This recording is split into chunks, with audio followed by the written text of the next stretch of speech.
Добра вечер, гледајте невнимателно.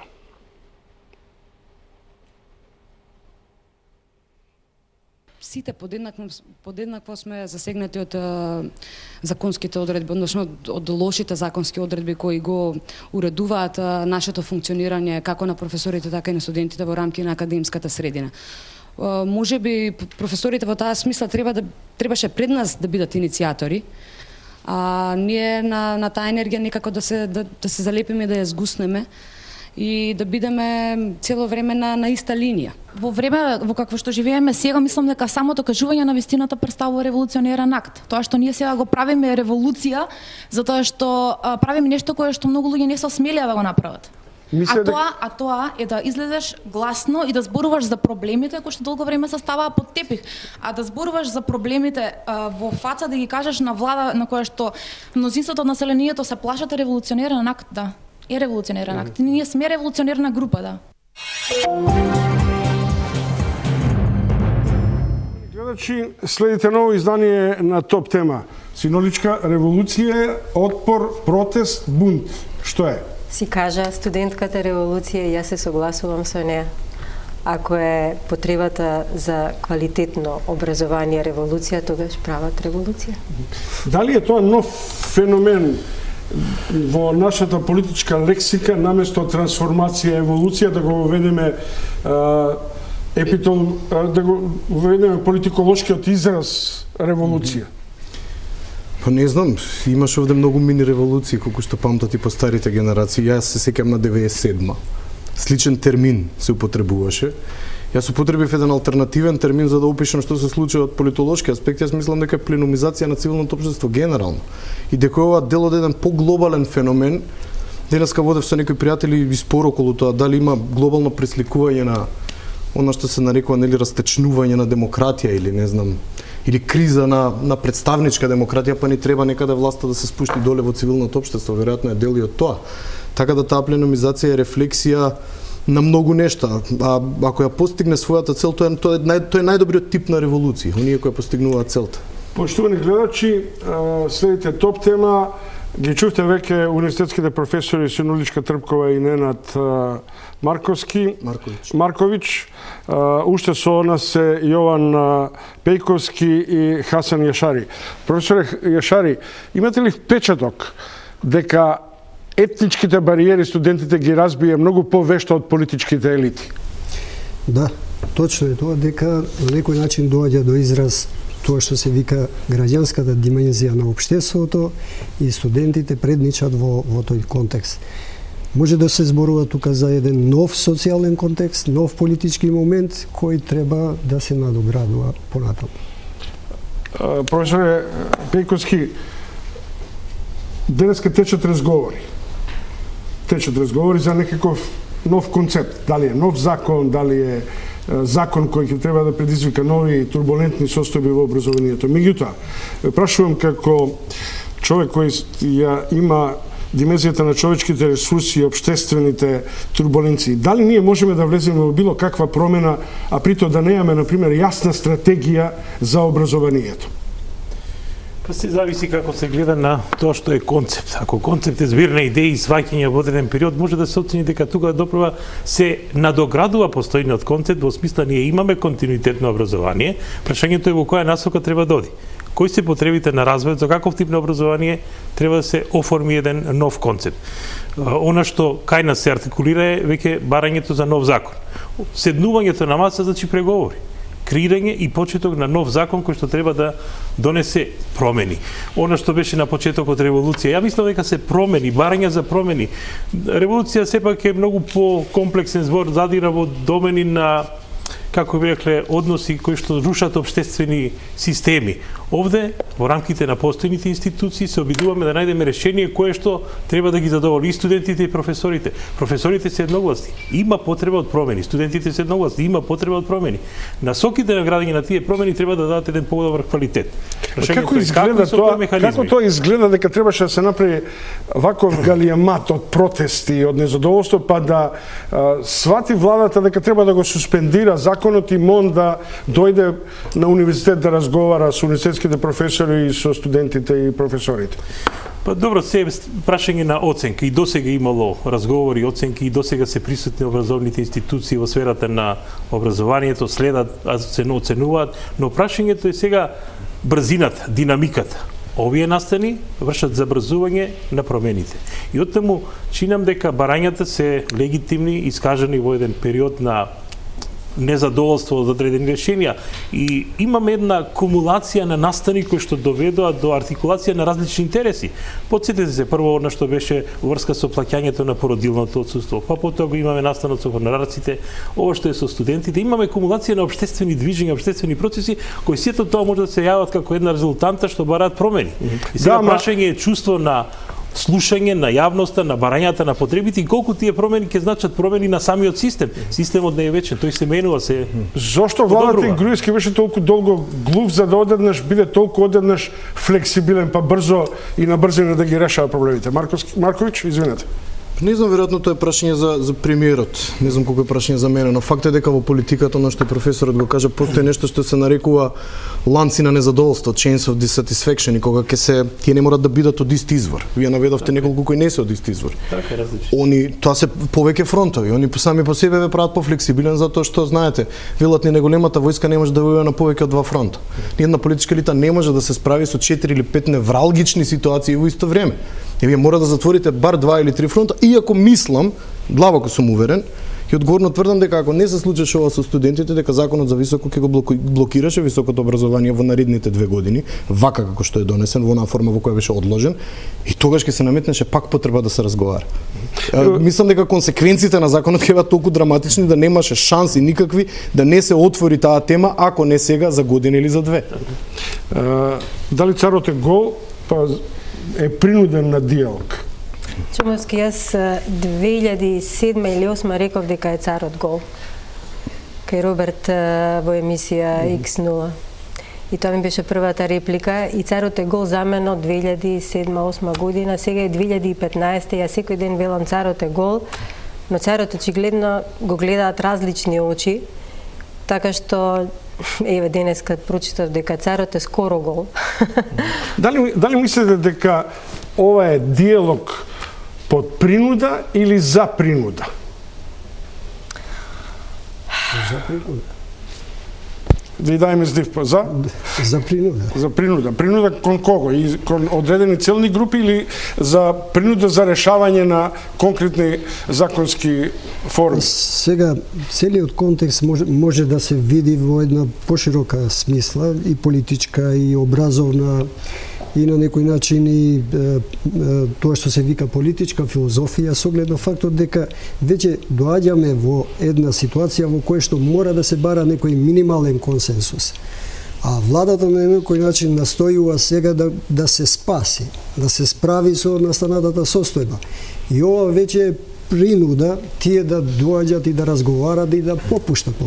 Значи тие ланци на некој начин што го држа Груевски, веќе почна да попушта, почна да пука. И сега дај да се спасиме, дај да ги смириме, тоа е веќе пожарникарска филозофија која нема да успее. И јас го гледам крајот во тоа што овој закон дефинитивно е мртов. И консенсусот треба да се бара во тоа сега во најскоро време да се доаѓа до заклучок дека ни треба нов закон, бидејќи не може сега да се лути владата, например, зошто студентите не ги почитуваат одлуките кои за нив се донесени од страна на владата или професорите па. Значи, ако треба да се донесе одлука за мене, за другите, за универзитетските професори, за универзитетите, за студентите, треба оние да присуствуваат, оние да бидат чинители, главните чинители на тие одлуки. Студентите и професорите именно, затоа што тие што се на универзитетот. Има едно барање кое е на границата на цивилно општество и ингеренции на власта, а тоа е дека пленумците и професорите и студентите треба да учествуваат или да го создаваат новиот закон. Дали тоа на одреден начин институционално ја изместуваме функцијата на владата или ја зајакнуваме граѓанската димензија на влијание? Пејаковски. Значи се работи за она што ние го нарекуваме уставни прерогативи кои носи прописи и изразувањето на волјата и интересите на одредени интересни групи. Секоја интересна група може да партиципира во предлагањето на идеи, во градењето на предлози, но финализацијата повторно оди преку Министерството, владата и парламентот, што значи неизбежна е процедурата која што е утврдена со Уставот, токму заради тоа владата е легитимна и таа е единствено надлежна да го утврди конечниот текст на законот. Се ова друго е всушност само збир на предлози и идеи. За почитување се, за респект се новите идеи, новите предлози, затоа што целта е иста, подобрување на образованието. Прашањето е како, со кои мерки, со кои механизми. Дали образованието треба да се гледа како систем кој што е дел од вкупниот економски систем или на издвоен систем? Тој не е издвоен систем. Тој треба да го храни и пазарот на труд, треба да ги храни потребите на општеството, треба да го поттикнува растот и развојот до сите елементи на живење. Маркович? Јас пишував еден напис скоро еден есеј за воинституционална политика, како кај нас некако по дефолт се преместува надвор од институциите, што колку е лошо, толку може да биде добро. Еве во оваа ситуација конкретно мора да се помине процедурата, собранието е тие се пратениците кои на крај ќе кренат трака за некаков нов текст, ама делот кај што законот ќе се сготви и не мора да биде крајно институционален, тој може да биде партиципативен, тој може да биде со силен инпут на цивилното општество, евидентно ќе биде. Затоа што вакви закони евидентно не може политичката сфера да ги понесе без при тоа да направи грешка, посебно ако нема никаква диалектичка опозиција и нема де факто опозиција како што нема во моментов.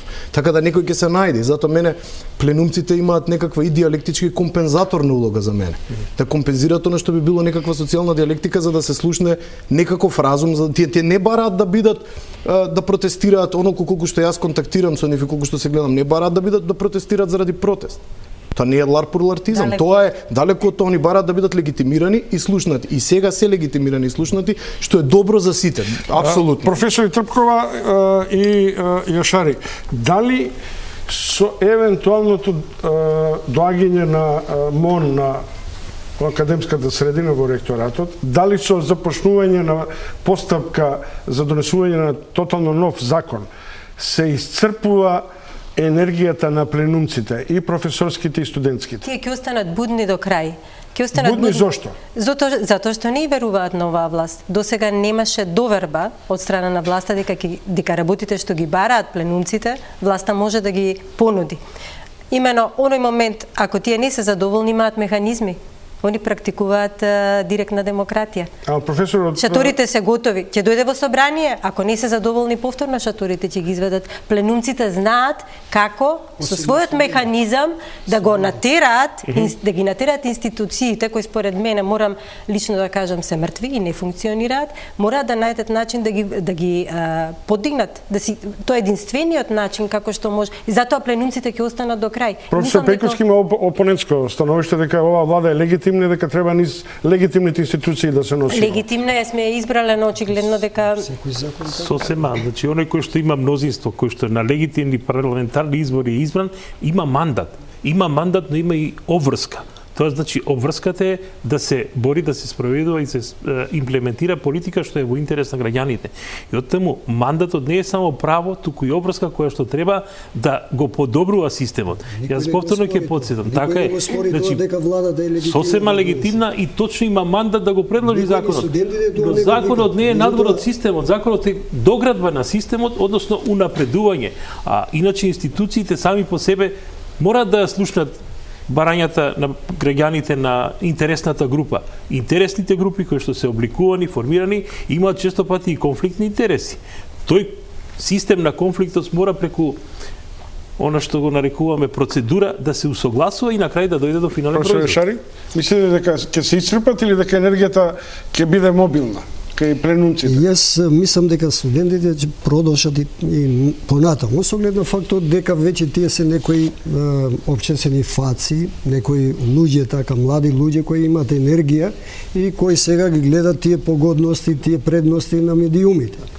Значи, тоа се чувствува и во нивните семејства, во соседството, во заедницата во која што живеат, и тие имаат енергија и на некој начин покасно тие ќе се вклучат и во политиката. Тоа е традиција. Значи, тие од генерацијата од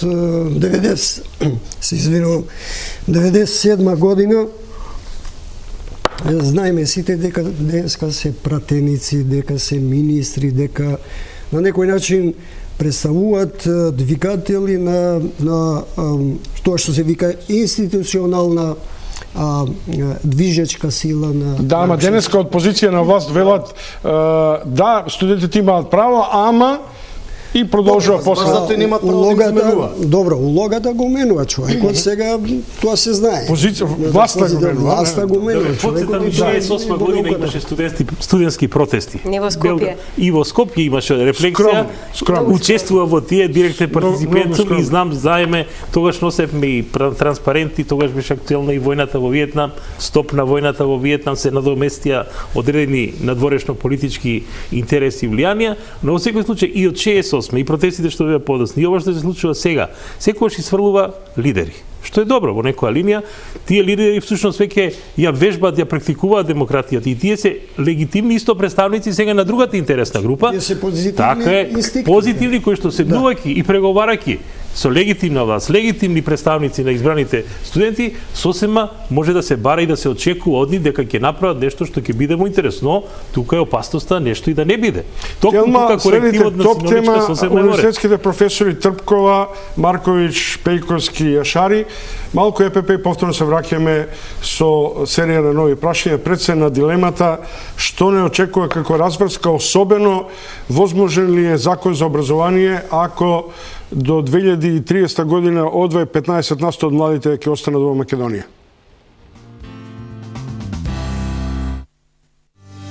Тато вели дека треба да се грижиме за природата. Ако во дизелот додадеме само 6% биодизел, добиваме гориво подобро за моторот и подобро за природата. 94% кристално чист ултрадизел, плюс 6% премиум биокомпонента. Подобро подмачкување, зголемена моќност, намалена емисија на штетни гасови. Новиот ултрадизел биоджет. Подобар за моторот, подобар за природата. Само на бензинските на Макпетрол.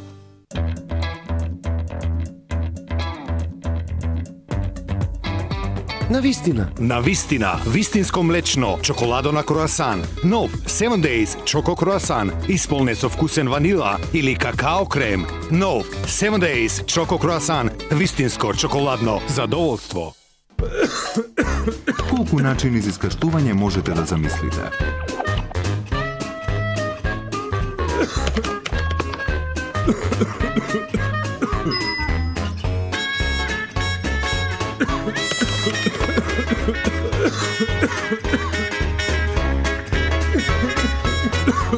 Ви го представуваме Бронлес, ефикасен при продуктивна кашлица.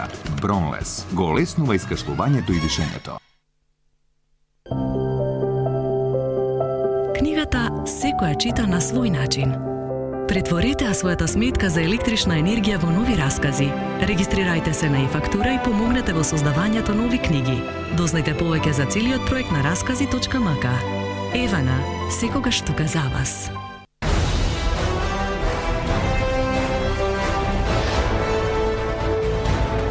Повеќе од 20 години ние го обновуваме минатото. Ние ја градиме иднината. Трансмет.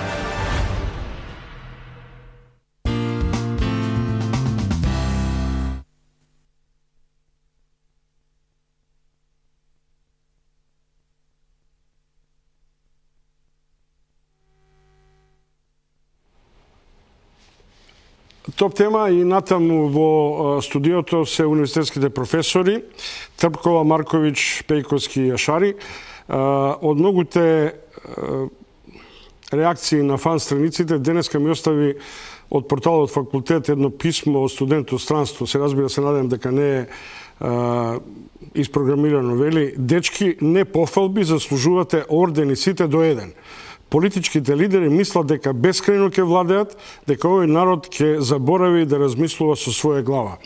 Дали тоа генерацијата што ја одгледуваме не опаметува и описменува на еден друг начин, еден по-европски, по-цивилизацијски надвор од овие вулгарни стандарди на образованието?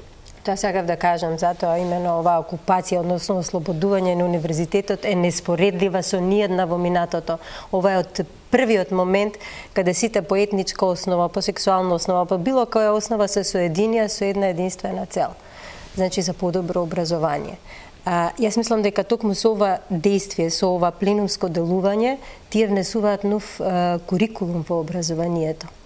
Тоа е разбирање, тоа е љубов, тоа е солидарност. Тоа се работи кои треба во основата да стојат, за да може после да се гради било што на тоа.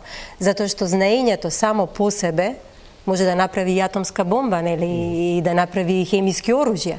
Ако знаењето само по себе ја нема таа благородна цел за подобро утре, тогаш чому седиме овде и зошто посетуваме универзитети? Професор Ешари, мислите ли дека политичките лидери ќе имаат сенс за генерацијата што би требало да ги наследи, иако и овие лидери се млади релативно? Апсолутно да. И најнедемократските тоталитарните режими, да кажеме од Јужна Америка, од Африка, кога се работи за универзитетот, се многу внимателни. Им дават автономија, го почитуваат тоа, добри плати, ги консултираат и често пати наоѓаат кадар за своите потреби во универзитетските професори, а посебно студентската младина. Туку кај нас се испомеша работите. Некако таа само бендисаност на власта ни донесе таква една збрка во образованието, што на некој начин сега ни треба и на општеството, и на политичките лидери, и на универзитетските професори, и на студентите. На некој начин ова ќе ни служи за една катарза, ова ќе ни служи за едно само преиспитување, една тоа што се го вика диркем когито ерго сум. Значи, тоа е неопходно во овој момент за да се дојде до еден минимален консенсус. Маркович? На истото прашање. Да. Сега е шансата. Да. Сега е шансата. Нема. Веројатно следната ќе биде за многу години. Ако направите толку реформи за толку кратко време и гледате дека не е добро, тогаш сега е шансата да ги сослушате и да ги погледнете во очи студентите, оно што таму ќе го видите дека кај нив нема никаква деструктивна идеја. Тоа е огромна предност за секоја политичка гарнитура на која треба партнер да разговара. Еве го имаат. Само кратко, ампасан ќе направам извет, иако не сакам да внесам темата дневно политичка прислушување.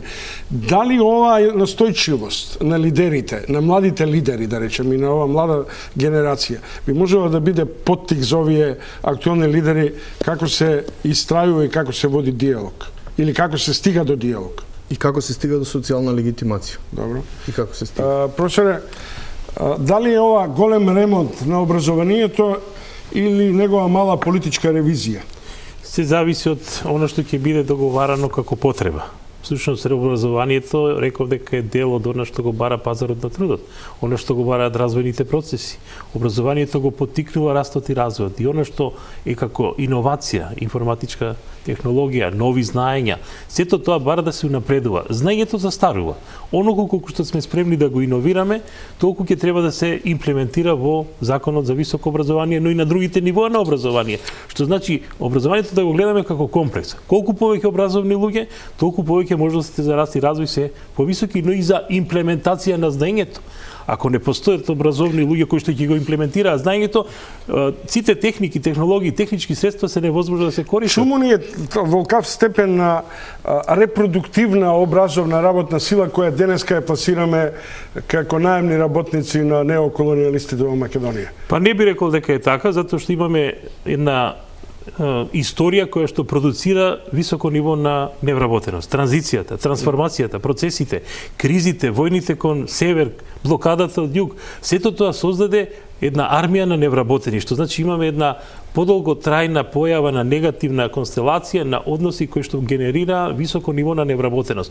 Гледаме дека таа стапка се намалува. Беше 37,8, сега се наоѓа на 28, со тенденција да се намалува. А зошто? Точно како резултат на инвестициите. Инвестициите вршат од една страна вработување, создаваат платежно способна поварувачка, и гледате во општините каде што се отворија фабрики заживуваат. Платите на тие луѓе ги поттикнуваат бизнисите. Се мултиплицира ефектот од вработувањето. Но не се доволни. Се слагам дека платите може да бидат повисоки. Се слагам дека она што е ниво на куповна моќ е ниско. Се слагам дека потребите се уште поголеми, но стартот е добар затоа што трендот е позитивен. А позитивен е трендот затоа што инвестициите растат во инфраструктура, во отварање на нови работни места, а со самото тоа имаме потреба од образовани луѓе. Образованите луѓе всушност во денешно време невозможно е да се вработите ако не сте компјутерски писмен. Дури ја на студентите викам највисок стадиум на неписменост е да се компјутерски неписмен. Зошто?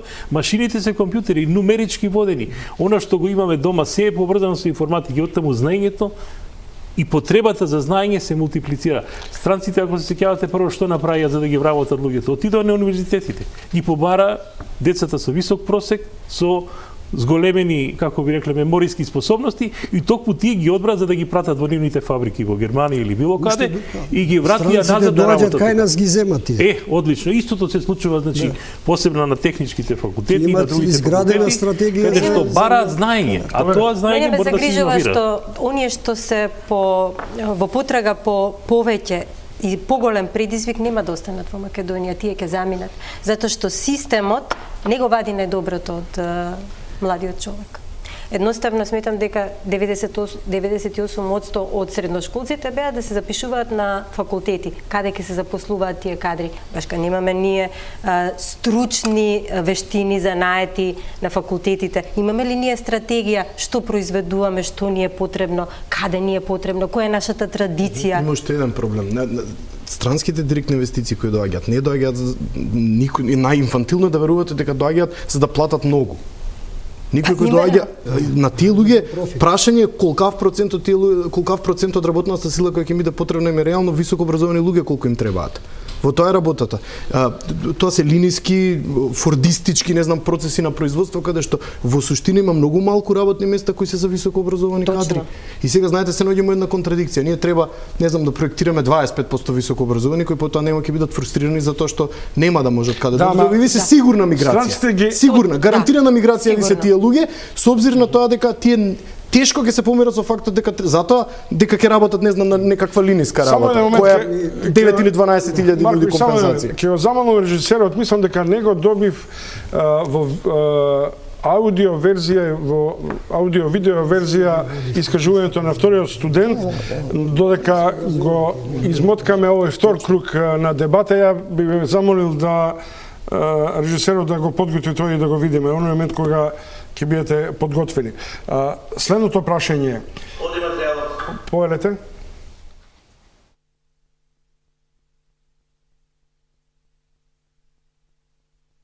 Додека сме на ослободувањето на факултетите во автономната зона, свесни сме на една поинаква Македонија која што никогаш не сме ја виделе надвор, 20 неколку години независност. Македонија која што не препознава разлики по националност, верски разлики, не трпи никакви стереотипи, туку е отворена кон сите, па можеме да ја направиме таа Македонија и надвор од автономната зона. Оној момент кога студентскиот пленум ќе успее да извојува оваа една битка која што всушност беше нели почетната искра за нашите активности, доколку го решиме ова со законот за високо образование, студентскиот пленум понатаму ќе продолжи да ги решава останатите проблеми кои што се поврзани со студентскиот стандард, со студентски домови, студентски стипендии и се останато, така да извојувањето на битката на државниот испит само ќе значи отварање на нови битки, нови прашања. Се разлева од нас, значи субјективитет. Ние во суштина стануваме субјективитет кој што прилагодува се на себе. Ние ја прилагодивме дури владата. Тие дојдоа, па кажа, па чекај сега, дојдете, па не доаѓаме, па ќе дојдеме после тоа, па ќе преговараме. Тие во 3 часот наутро изгласа закон. Тоа е перверзија.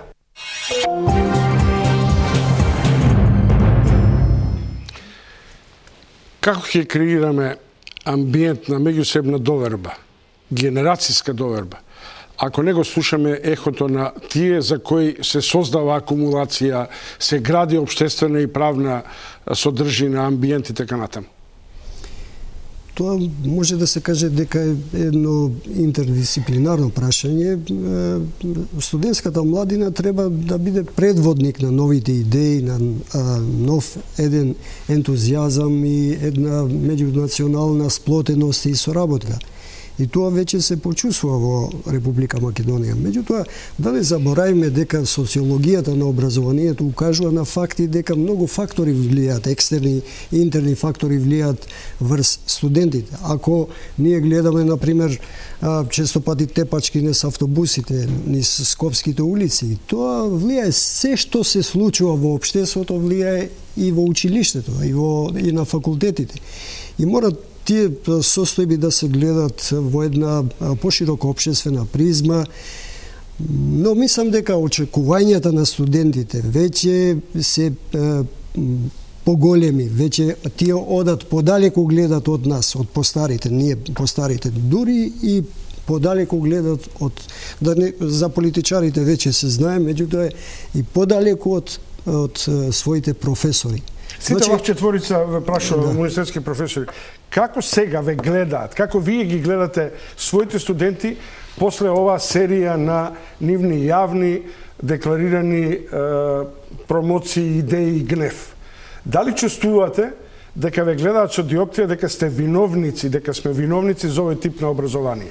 Од дисперзија до фалсификувани дипломи, до фаворизирање... Изведување квалитет, така. Има еден дел од Библијата кој вели дека детето ќе биде учител на човекот. Ова е тоа. Каде што не научија дека битките кои можеби требаше ние да ги биеме уште пред владата да не свести дека треба да ги биеме, тие ги започнаа и почнаа да ги бијат за нас. Јас имав комплетен емоционален блок прв пат кога влегов на филозофски. Јас 15 минути не можев ништо да изговорам. Од срам и од гордост. Срам заради вина или заради тоа што не сте активен партиципиент? Срам од две причини. Добро. Затоа што студентите ја бијат нашата битка и срам затоа што сами на универзитетот не го почнавме ова и не го разговаравме пред многу години кога требаше. Јас се сеќавам на научно-наставниот совет на правен факултет имаше професори. Да не ги поименично да не ги кажувам за да не испуштам некого кој велел луѓе дајте да ги преиспитаме критериумите. Вака како што се формулирани не личат на ништо. Вака било кој може да биде професор, немаме никакви референтни точки, а тоа е наша работа. И некој се презема таа работа баш што ние не сакавме да си ја сработиме на време. Синоличка, кој сценарио го најде на филозофски, на архитектонски? Која е таа драматургија која сега се одвива?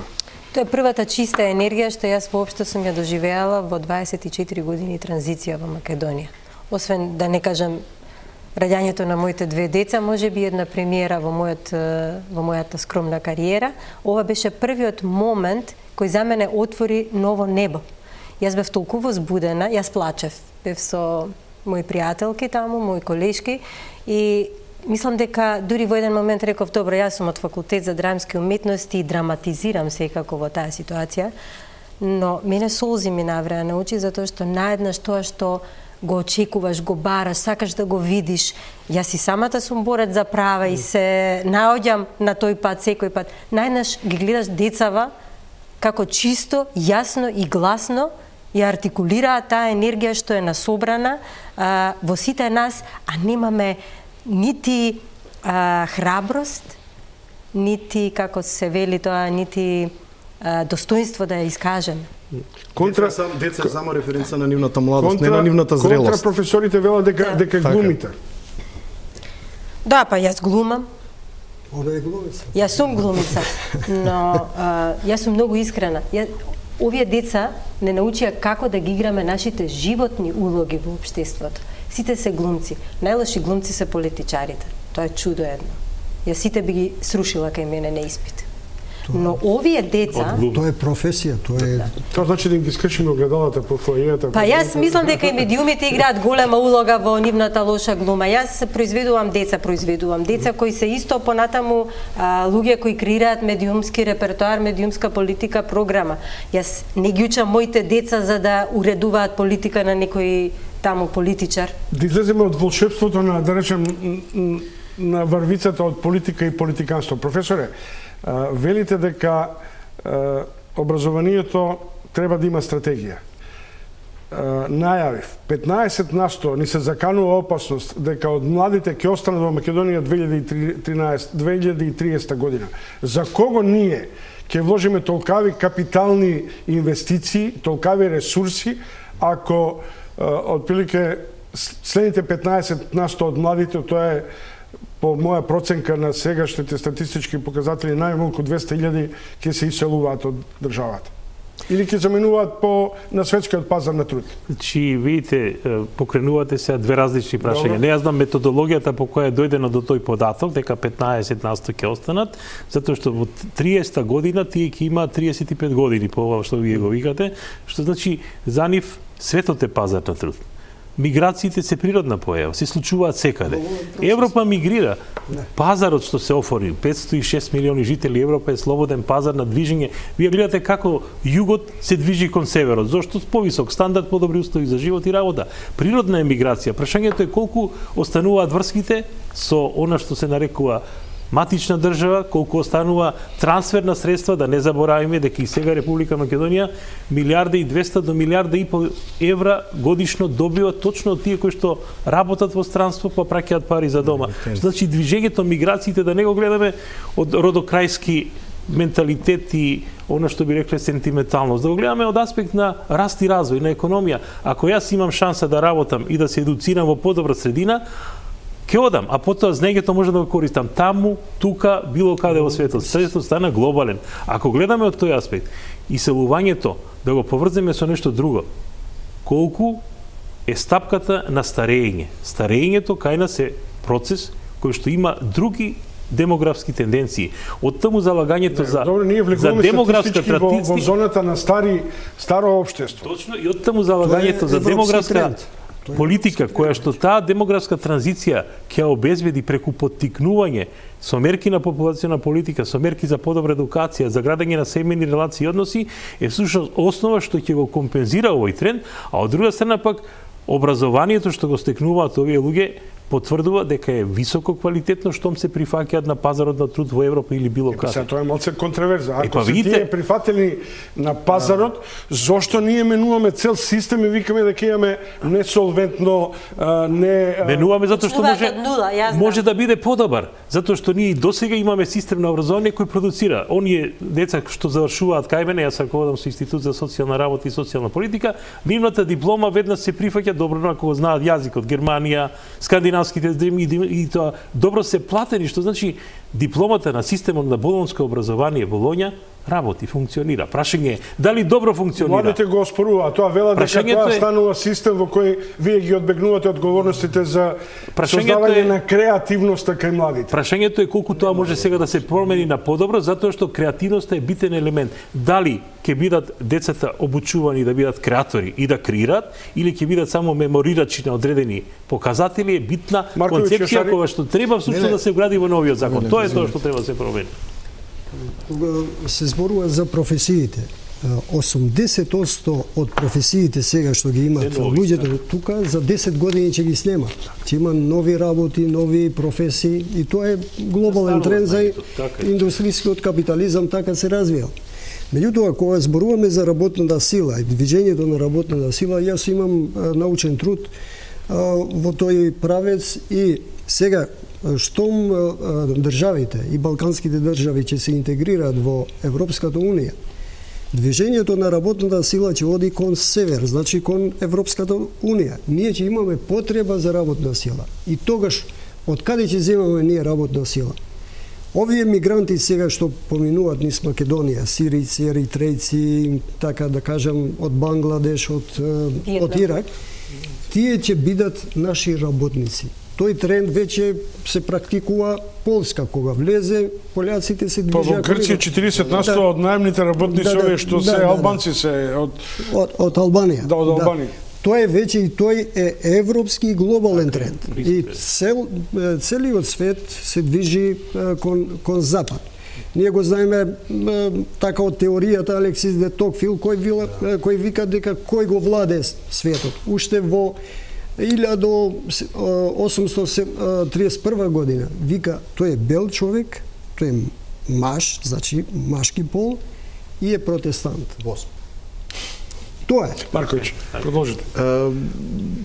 На оваа линија, интересно, јас се слагам дека покрај миграцијските процеси, дека и демографскиот пат е нешто со кое, да речем, политичката десница кај нас тоа го актуализираше, кој апсолутно се слагам дека е загрижувачки. Јас се сеќавам колку студенти имаше правниот факултет на почетокот на мојата кариера, условно кажано, пред 10 години, колку има сега. 4 години поред сум во уписната комисија и знам дека падот е од година во година видлив и осетен.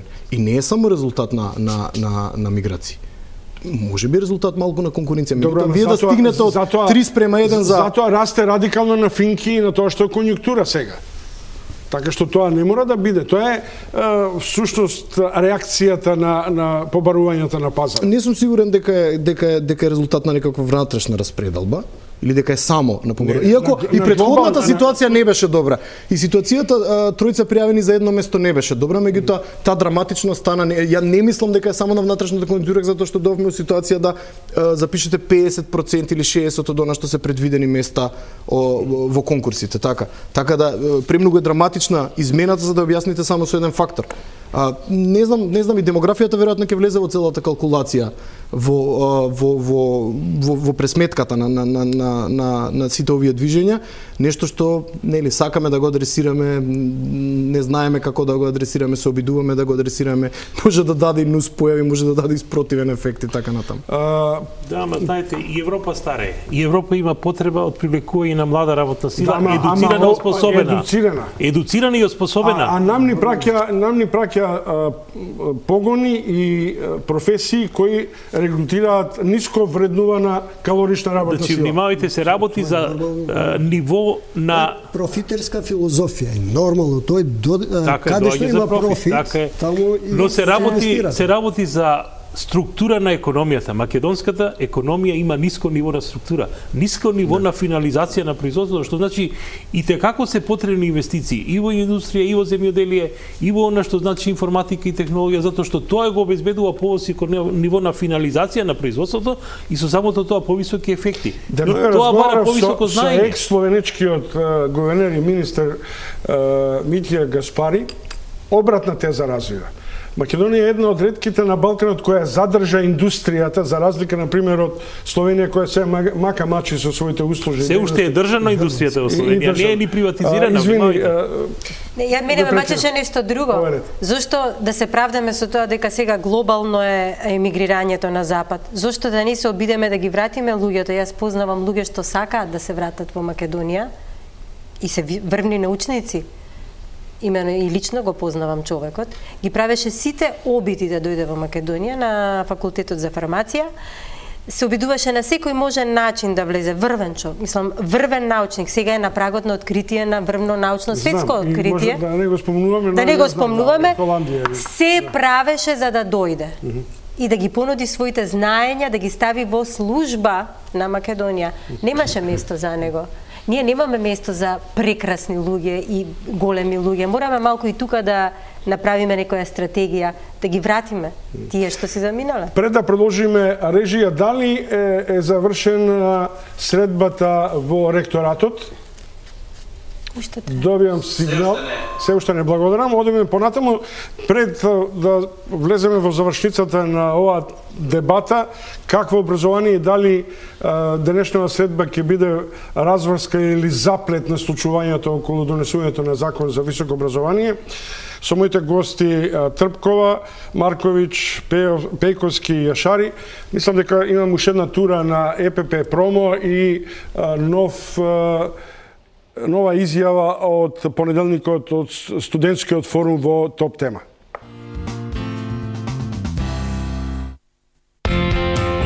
Макпетрол ја цени вашата лојалност. Воведовме нова верна картичка, со која секој пат кога полните, добивате вредносни поени. Ако полните повеќе, добивате повеќе. И повеќе, и повеќе. Вашите поени се претвораат во денари и пристигнуваат на вашата лична сметка. Поените лесно можете да ги искористите за купување на голем број производи на бензинските на Макпетрол. Едноставно, платете со поени. Макпетрол ја наградува вашата лојалност. Колку повеќе полниш, толку повеќе добиваш. Новата картичка верна, само на бензинските на Макпетрол. 7 Days Double. Вкусот е во миксот. I tell her, baby, I'm a fireball.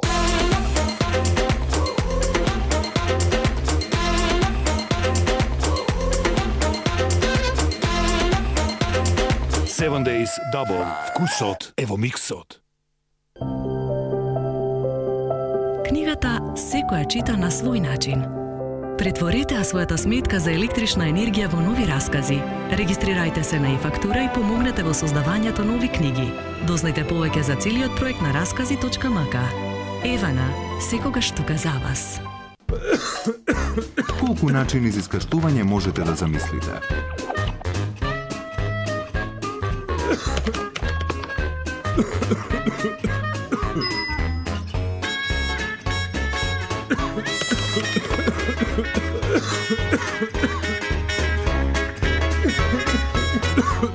Ви го представуваме Бронлес, ефикасен при продуктивна кашлица. Бронлес го олеснува искашлувањето и дишењето.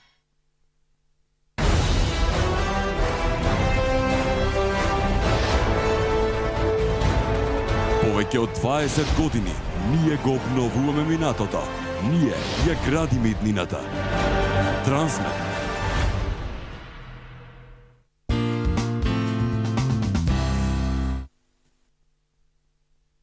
Најстрашно е пасивноста. Некој, според мене, јас мислам дека е многу здраво. Мислам дека тоа е и целта на пленумот. Да секој има можност да каже што е проблемот. Пасивноста е најголемиот проблем. Ако ние со неа успееме да се справиме, тогаш пленумот е успешен. Дали ја има... А спротивни ставови се многу добре дојдени. Тоа е почетокот на водење, на доаѓање до решение. По ослободувањето на универзитетот не е да продуцира кадри кои што ќе можат да се вклопат во целата бирократија, во целиот бирократски систем на власта, во сите банкарски и штедилнички експозитури низ државата, или да научат еден инженер како да програмира само за еден работодавец, кај кого што ќе работи до крајот на животот. Значи, суштината на универзитетот е да даде знаење пред се, а не е да ние бидеме квалификувани работници кои што ќе можат со универзитетска диплома да дојдат до некое работно место.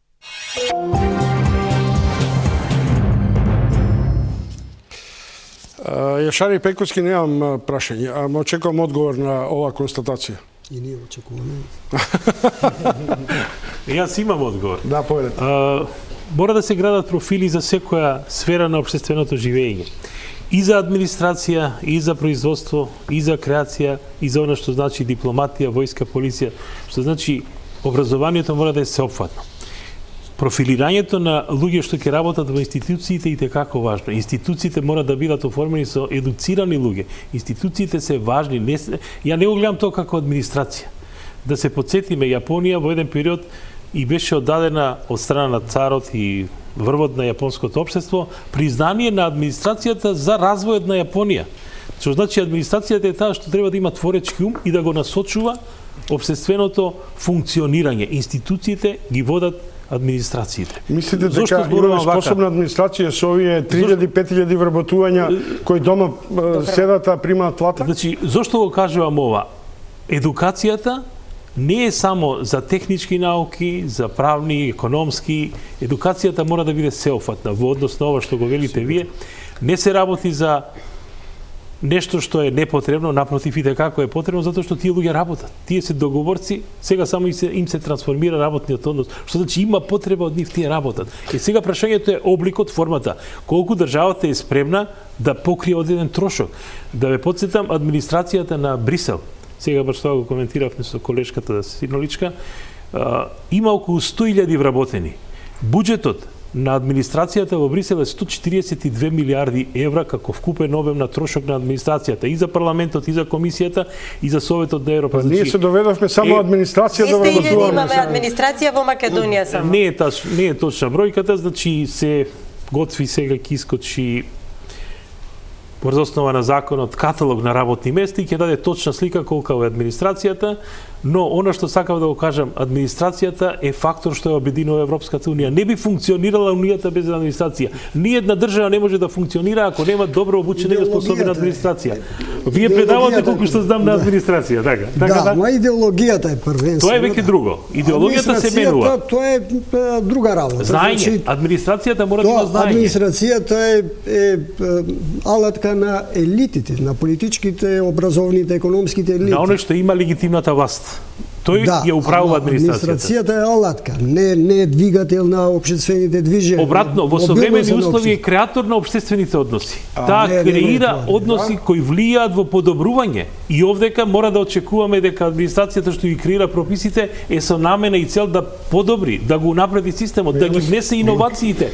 Иначе видите, што е алатка. Јас се обидувам да се седам кога било тоа така овде. Видите, она што се внесе, да се вратиме наназад, посебно е заштита на потрошувачите, здравјето, животот, внесувањето на елементи на евиденција, од она што значи евиденција на секој грло стока, до ветеринарни производи, до заштита фитосанитарна, заштитени растителни производи, пестициди, сето тоа бара знаење. Да не зборуваме до ама не е заштита, креативна војска, работа, полиција. тоа е рутинска работа која се прави во администрацијата што ја прави. Креативноста се наоѓа кај елитите, кај политичката елита, економската елита, образовната елита, тие се двигатели на општествениот развој и на општествената мобилност. Да, но во исто време, ако има обучени луѓе, ќе можеш со кого да спроведат политиката. Со необучени луѓе не се спроведува политика. Тие се извршители, не се наредбодавци. И креатори, креатори на политиката. Убаво звучи прилично, за мене прилично романтизирана слика, аз проблемот го наоѓам, нели? Вистина е сето она што го говорите, нема дискусија.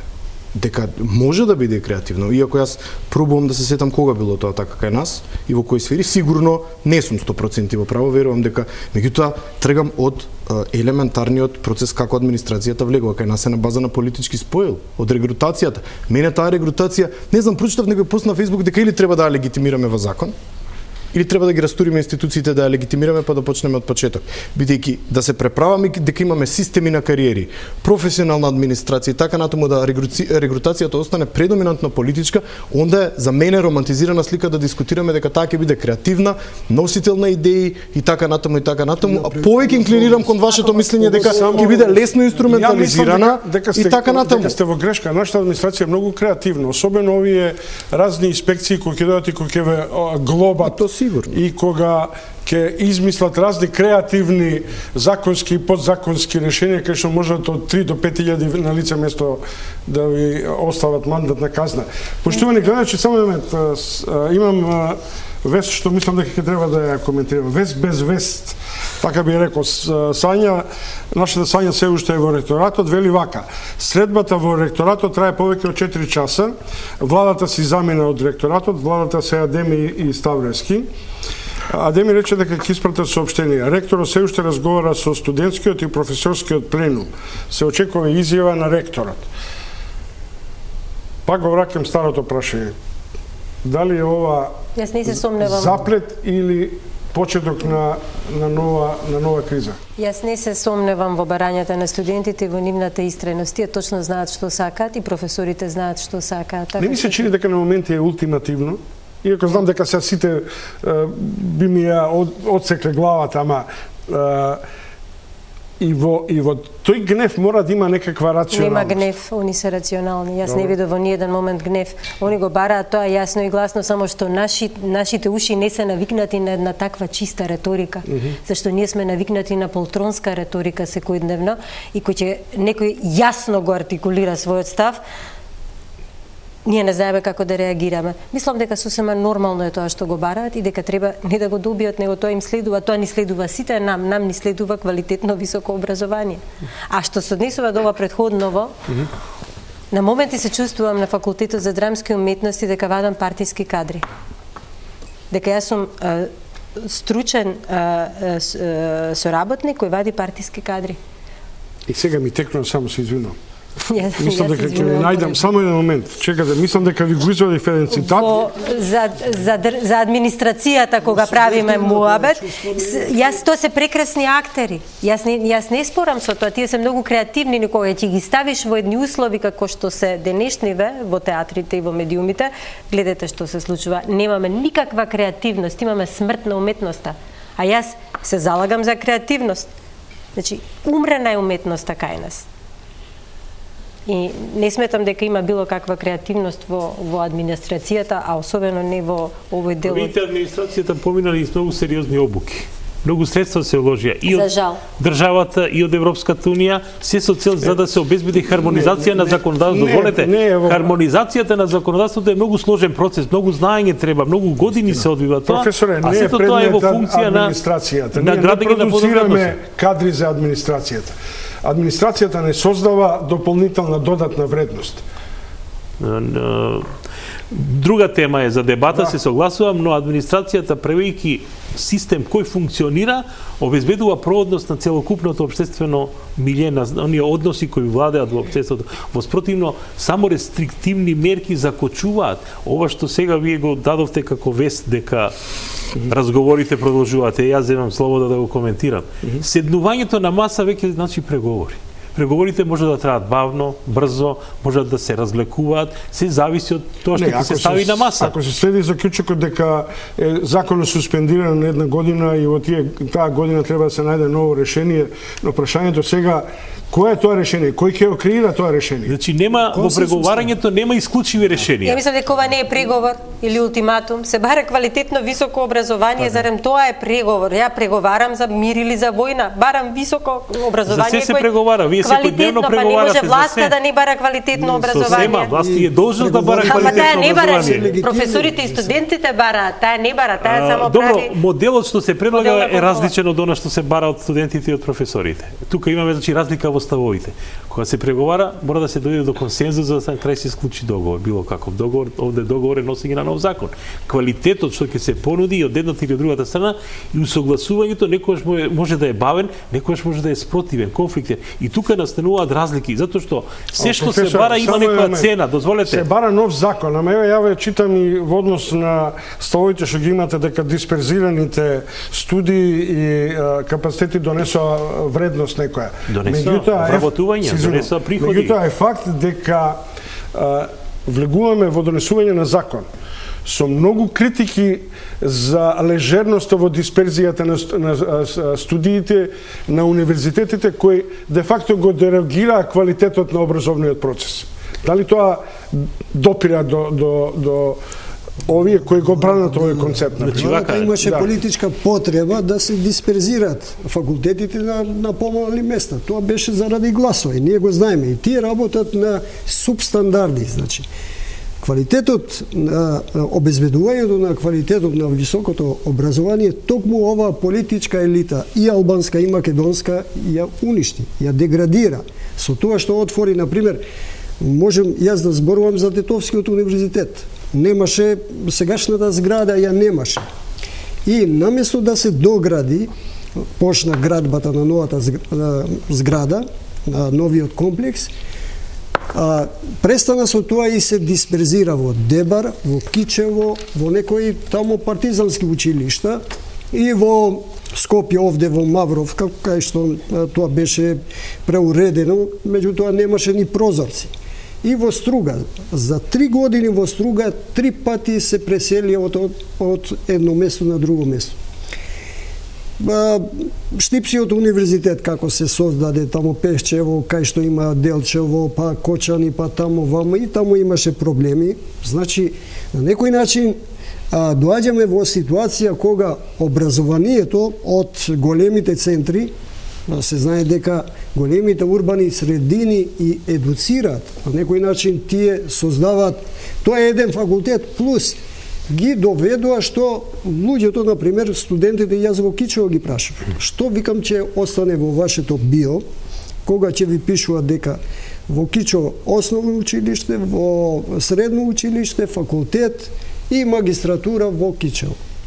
Значи, тоа е нонсенс, тоа е парадоксална ситуација во која што ова влада ги донесе образовните стандарди. А основните училишта мака водат секојдневна борба за да обезбедат грејење, да обезбедат плаќање на сметки и да обезбедат транспорт за децата. Слично е состојбата и со средното образование. И сега ние се обидуваме овде у секое градче да има универзитет, да има факултет. Тоа затоа што смешавме два концепти. Ние смешавме дисперзирани со децентрализиран универзитет. На Болоња, на постдипломски каде што одев, не знам, универзитетот имаше политичките науки има зграда во Болоња, па има во Бертиноро, па има во Форли, има во Санта Софија. Ама тоа се места кои гравитираат и се блиску. И се работи за огромна маса на луѓе. 100.000 учители на Форли, например. Јас сум бил таму, 100.000. Мислам, да не тврдам, мислам. Точно. Легитимна политичка цел е да сакате, ако постои определена неразвиена област во државата, да го подигнете степенот на, не знам, економски развој, на мигрирање, степенот на внатрешна миграција, степенот на економскиот живот со воведување на универзитет. Меѓутоа, ние страдаме од синдром на оверкил. Знаете, ќе се направи тоа, ќе се направи универзитет во Штип.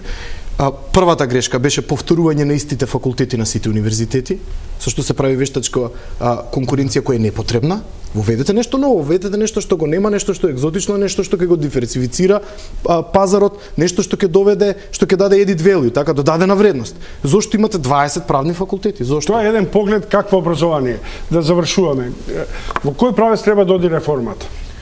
Реформата на образование треба да оди и да го подготви образованието да продуцира високо квалитетни кадри на сите степени на образование, насочени кон потребите на пазарот на труд и на општествените барања. Знаењето треба да е во функција на развојот. Образовани и едуцирани луѓе можат да управуваат и со општествените процеси и со развојните процеси. Формирањето на ваква факултети или универзитети е потреба. Штип веќе има 20.000 студенти. Штип прерасна во навистина голем универзитетски центар за респект. И не можеме ние да речеме немаше потреба, ако сега гледаме дека функционира, тоа успешно функционира. Мислам дека ако завршен студент може да го аплицира и примени тоа што го научил во општеството, да се исполни себе си и да донесе добро за општеството, тогаш тој веќе имал некое солидно образование, но најважно од се прво треба да се избориме за слобода на универзитетите, академската слобода пред се. Благодарам, тоа беа моите вечерашни гости, универзитетските професори Пејковски, Трпкова, Марковиќ и Јашари. Утре во топ тема е мојата колешка Сања Васич. Пријатна вечер, следете не со реприза, мислам дека и вечера може би после 11, 23 часот и утре во 16. Пријатна вечер.